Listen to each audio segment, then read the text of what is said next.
اس کی رحمت سے ہی کوئی جنت میں جائے گا۔ دنیا میں بھی جب تک اللہ کی رحمت نہ ہو تو انسان کسی کام کا نہیں ہوتا۔ اس کی رحمت کی نشانی یہ ہے کہ اللہ ذو الجلال کسی کو موفق بنا دے، توفیق دیا ہوا۔ اللہ کی توفیق شامل حال نہ ہو تو انسان کوئی نیکی کا کام بھی نہیں کر سکتا، نماز کا سجدہ بھی نہیں دے سکتا۔ یہ اسی کی توفیق ہوتی ہے، یہ اسی کا فضل ہوتا ہے، یہ اسی کی عنایت ہوتی ہے، یہ اسی کا احسان اور رحمت ہے کہ اللہ ذو الجلال نیکی کی طرف کسی کی رغبت کر دے، اس کی سوچ نیکی کی بن جائے، اس کے دل سے اٹھے کہ میں نے یہ نیکی کا کام کرنا ہے، وہ خوشی اور راحت اور سرور محسوس کرے کہ میں نماز پڑھ رہا ہوں، میں قرآن پڑھ رہا ہوں، میں کسی بڑے کا احترام کر رہا ہوں، میں نیکی کو معاشرے میں غالب کر رہا ہوں، میں خیر کو رواج دے رہا ہوں۔ یہ جب تک اللہ کی توفیق نہ ہو اس وقت تک ممکن نہیں۔ سوچنے کی بات ہے کہ انسان کے اندر تو یہ صلاحیت نہیں ہے وہ کچھ کر سکے۔ دنیا جہان کا عقل مند ہو، معمولی سا فرق اس کی سوچ میں آ جائے، اس کو کہتے ہیں یہ دیوانہ ہو گیا۔ یہی انسان کی سمجھ ہے، وہ سمجھتا ہے کہ میں بہت کچھ ہوں، حالانکہ یہ وہ تصور ہے جو ہر قسم کی نعمت سے اپنے آپ کو محروم کرنے کا تصور ہے کہ میں بہت کچھ ہوں۔ یو آر نتھنگ، تم کچھ نہیں ہو جب تک اللہ کی توفیق نہ ہو، تم کچھ نہیں ہو جب تک اللہ جلال تیری صلاحیتوں کے اندر وہ قوت نہ پیدا کر دے۔ بڑے بڑے باصلاحیت دنیا میں آئے لیکن جہنم کا ایندھن بن گئے۔ ابو لہب کو کیوں ابو لہب کہا جاتا تھا؟ کس طرح اس کے چہرے کی چمک تھی؟ ابو جہل ایسا تو نہیں تھا، اللہ کے رسول نے تو دعا کی تھی اللہ ان دونوں میں سے ایک مجھے عطا کر دے، لیکن صلاحیت ہونے کے باوجود جہنم کا ایندھن بنے۔ کیوں؟ اللہ ذو الجلال کی توفیق سے محروم رہے۔ صلاحیتیں ہونا کمال نہیں ہے، ان صلاحیتوں سے اللہ کی رضا حاصل کرنا اور امت کو نفع دینا، یہ اصل میں وہ کمال ہے۔ اور اللہ سے مانگنا چاہیے کہ اللہ یہ بہت مختصر سی زندگی ہے، اس میں اپنی توفیق سے ہمیں نواز دے کہ ہم تجھے بھی راضی کر سکیں اور امت کے لیے بھی ہم نفع مند افراد کی صف میں شامل ہو جائیں۔ اس توفیق کی دعا مانگا کرو۔ ایم اللہ، اللہ کی قسم، جس کو اللہ کی توفیق مل گئی اس سے بڑا کوئی بھی انعام یافتہ نہیں۔ آپ حیران ہوں گے کہ آج بھی اگر آپ اہل علم کے پاس جائیں، ہم نے اپنی آنکھوں سے دیکھا اور کانوں سے سنا، بڑے سے بڑے عالم سے بھی ملے، وہ ایک ہی دعا دیتا تھا، موفق انشاءاللہ، وفقک اللہ، کیونکہ وہ جانتے ہیں اس کا معنی کیا ہے۔ جس کو اللہ کی توفیق مل گئی وہ زندگی میں نہ کبھی شکست کھائے گا، نہ کبھی گرے گا، نہ کبھی پریشان ہوگا، نہ کہیں غمزدہ ہوگا، بلکہ اس طرح بہادر اور جوان ہوگا کہ دنیا کے بڑے بڑے فتنے آئے، مصائب آئے، جس طرح مٹی سے بنایا گیا یہ جسم، اگر اس کی غذا کا خیال نہ کیا جائے تو یہ جسم بیمار ہو جاتا ہے۔ اسی طرح اگر روح کی غذا کا خیال نہ کیا جائے، جو کہ کتاب و سنت اور وحی کی شکل میں ہے، تو روح بھی بیمار ہو جاتا ہے۔ اور یہ ایک حقیقت ہے جس پہ آپ بھی اتفاق کریں گے کہ جسم انسان کا جتنا بھی خوبصورت ہو، توانا ہو، طاقتور ہو، اگر روح کا رشتہ اس جسم سے توڑ دیا جائے تو اس جسم کی کوئی قیمت نہیں رہتی۔ تو اصل انسانی زندگی کی قیمت روح کے ساتھ ہے۔ اس لیے جتنے بھی انبیاء آئے وہ روحانی طبیب بن کے آئے، روح کی پرواز کو ہر وقت مینٹین رکھنے کے لیے تعلیمات دیتے رہے۔ اور یہ بھی ایک حقیقت ہے، کل شیء یرجع الی اصلہ، ہر چیز ایک نہ ایک دن اپنے اصل کی طرف پلٹ کے جائے گی۔ مٹی سے بنایا گیا یہ جسم ایک نہ ایک دن مٹی میں ہی واپس چلا جائے گا، اور آسمانوں سے آنے والی روح، اس کو واپس جانے کے لیے طاقت کی ضرورت ہے۔ اور طاقت اس کو کیسے ملے گی؟ جب قرآن و سنت کی روشنی میں انسان زندگی گزارتا ہے۔ اگر تو اس طاقت کو حاصل کیا گیا تو ہر آسمان پر اس کو خوش آمدید کہا جائے گا، وگرنہ جسم تو شاید مٹی کی پہلی تہ میں ہو، روح کو ساتوں زمینوں کے نیچے کا قیدی بنا دیا جائے گا۔ اللہ رب العزت ہمیں محفوظ فرمائے۔ آج کی ہماری اس گفتگو کا محور 3 نکات ہوں گے۔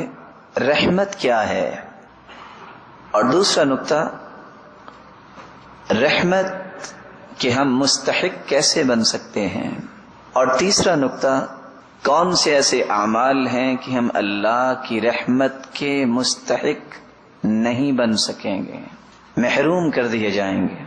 رحمت اس کا مطلب ہے مہربانی کرنا، شفقت کرنا، معاف کرنا، مغفرت کرنا۔ اور امام جرجانی رحمت اللہ علیہ رحمت کی تعریف کرتے ہوئے فرماتے ہیں الرحمت ہی ارادت ایصال الخیر۔ رحمت کا مطلب یہ ہے اللہ رب العزت اس پہ رحمت کا نزول فرماتے ہیں، اس کو خیر و برکت سے نوازنے کا ارادہ فرماتے ہیں۔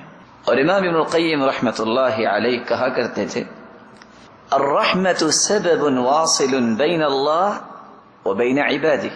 رحمت ہی ایک ایسی نعمت ہے جو مخلوق کو خالق سے ملاتی ہے۔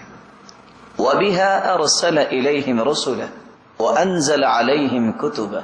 یہ رحمت الہی کا ہی ایک مظہر ہے کہ اللہ نے انسانیت کی رشد و ہدایت کے لیے انبیاء کو مبعوث کیا۔ یہ رحمت الہی کا ہی ایک نمونہ ہے کہ اللہ رب العزت نے انسانیت کی رشد و ہدایت کے لیے نوشتہ ہدایت قرآن مجید، تورات، انجیل اور زبور کی شکل میں نازل کیا۔ وَبِهَا رَزَقَهُمْ وَعَافَاهُمْ وَأَنْعَمَ عَلَيْهِمْ وَهَدَاهُمْ يُسْكِنُهُمْ دَارَ ثَوَابِهِ۔ یہ اللہ کی رحمت ہی ہے کہ انسانیت کو رزق سے نوازتے ہیں، نعمتوں سے نوازتے ہیں، عافیت سے نوازتے ہیں، اور یہ اللہ کی رحمت ہی ہوگی کہ کسی شخص کو اللہ جنت میں داخل فرمائیں گے، کیونکہ رسول اللہ صلی اللہ علیہ وسلم نے فرمایا تھا لَن يَدْخُلَ أَحَدُكُمُ الْجَنَّةَ بِعَمَلِهِ، کوئی شخص اپنے عمل کی وجہ سے جنت میں نہیں جائے گا۔ قیل یا رسول اللہ صلی اللہ علیہ وسلم ولا انت، سوال کرنے والے نے سوال کیا سرتاج رسول صلی اللہ علیہ وسلم آپ بھی؟ قال ولا انا الا ان يتغمدني الله برحمته، شامل حال نہ ہو تو میں بھی نہیں جا سکتا۔ قرآن مجید میں تلکم الجنت اورثتموها بما کنتم تعملون، تمہیں جنت ملے گی عمل کی وجہ سے، جنت اللہ کی رحمت کی وجہ سے ملے گی۔ اعمال تو رحمت باب ہیں، اور جتنے کسی کے اعمال زیادہ ہوں گے اتنا ہی جنت میں مقام اونچا ہوگا۔ رسول اللہ صلی اللہ علیہ وسلم پر قرآن نازل ہوا، اور قرآن رحمت کے معانی کو بیان کرتا ہے۔ ہم جب اللہ سے رحمت مانگتے ہیں تو ہمارا مقصود کیا ہوتا ہے؟ ہم اللہ سے اللہ کی محبت مانگتے ہیں۔ ارشاد ربانی ہے وَجَعَلْنَا فِي قُلُوبِ الَّذِينَ رَأْفَةً وَرَحْمَةً، جن کے دلوں میں اللہ کی نازل کردہ کتاب، اللہ کی محبت، اس کے پیغمبر، اللہ رب العزت فرماتے ہیں ہم انہیں اپنی محبت سے نواز دیتے ہیں۔ تو جب انسان اللہ سے رحمت مانگتا ہے تو گویا مطالبہ کرتا ہے کہ اے اللہ مجھے اپنے محبوب لوگوں میں شامل فرما دے۔ رحمت کا مطلب رزق انسانی بھی ہے۔ جب انسان کہتا ہے اے اللہ مجھے رحمت سے نواز دے، اس کا مطلب یہ بھی ہوتا ہے کہ مجھے حلال، طیب اور وافر رزق سے نواز دے۔ اللہ رب العزت قرآن مجید میں فرماتے ہیں قُلْ لَوْ أَنْتُمْ تَمْلِكُونَ خَزَائِنَ رَحْمَةِ رَبِّي إِذًا لَأَمْسَكْتُمْ خَشْيَةَ الْإِنفَاقِ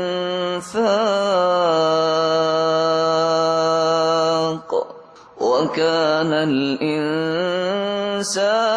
قَتُورًا۔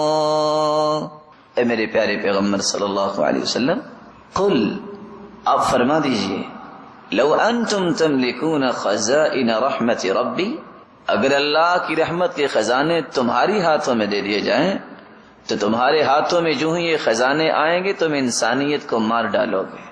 کیوں؟ بخل کی وجہ سے تم خرچ ہی نہیں کرو گے کہ کہیں ختم نہ ہو جائیں۔ یہ اس رب کی رحمت کے خزانے ہیں جو نہ ختم ہونے والے ہیں۔ یہ وہی ہے جو جانتا ہے کس کو کیا دینا ہے اور کس کو کب دینا ہے۔ تو انسان جب اللہ کی رحمت مانگتا ہے تو اللہ کی محبت مانگتا ہے، اللہ سے وافر رزق مانگتا ہے، اور جب انسان مایوسیوں کا شکار ہو جاتا ہے تو پھر رحمت الہی طلب کرتا ہے۔ مردہ اور بنجر زمینوں کو جس طرح بارش آباد کرتی ہے اسی طرح مرجھائے ہوئے دلوں کو بھی زندگی عطا کرتی ہے یہ بارش۔ تو رحمت الہی سے مراد بارش بھی ہے۔ قرآن مجید میں اللہ رب العزت فرماتے ہیں وَهُوَ الَّذِي يُنَزِّلُ الْغَيْثَ مِن بَعْدِ مَا قَنَطُوا وَيَنشُرُ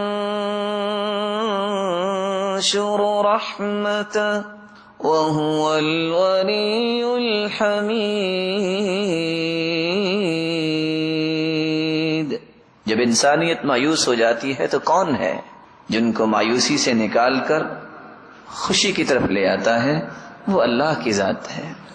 اللہ رب العزت ہمیں اپنے مقربین کی صف میں شامل فرمائے۔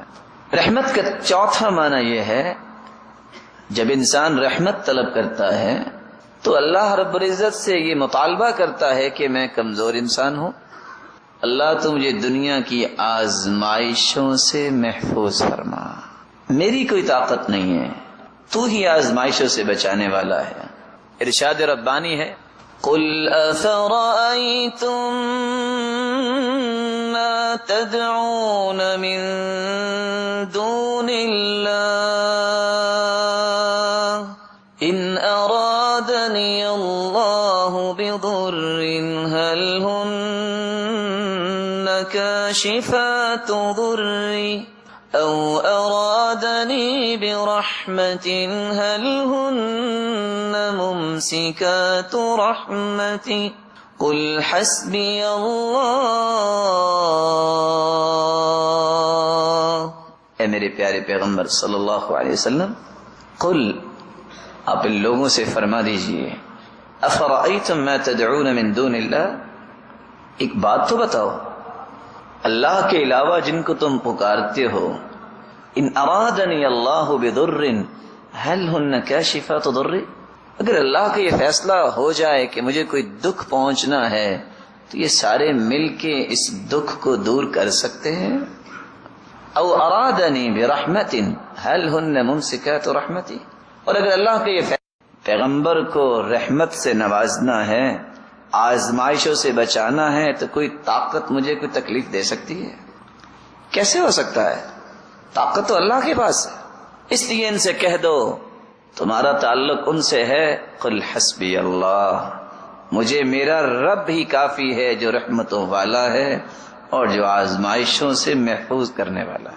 رحمت الہی کا پانچواں معنی یہ ہے کہ انسان کمزور ہے، انسان اللہ سے مطالبہ کرتا ہے کہ اے اللہ میرے ظاہری اور باطنی دشمن ہیں، شیطان سب سے بڑا دشمن، کافر دشمن، منافق دشمن، اور کچھ کمزور ایمان والے مسلمان بھی دشمن۔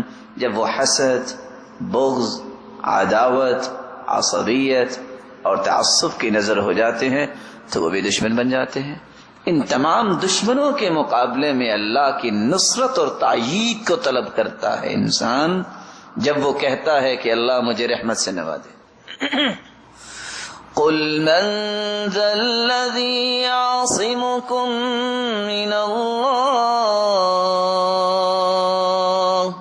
إن أراد بكم سوءا أو أراد بكم رحمة ولا يجدون لهم من دون الله وليا ولا نصيرا۔ قل من ذا الذي يعصمكم من اللہ، اے میرے پیارے پیغمبر صلی اللہ علیہ وسلم، آپ ان سے کہہ دیجئے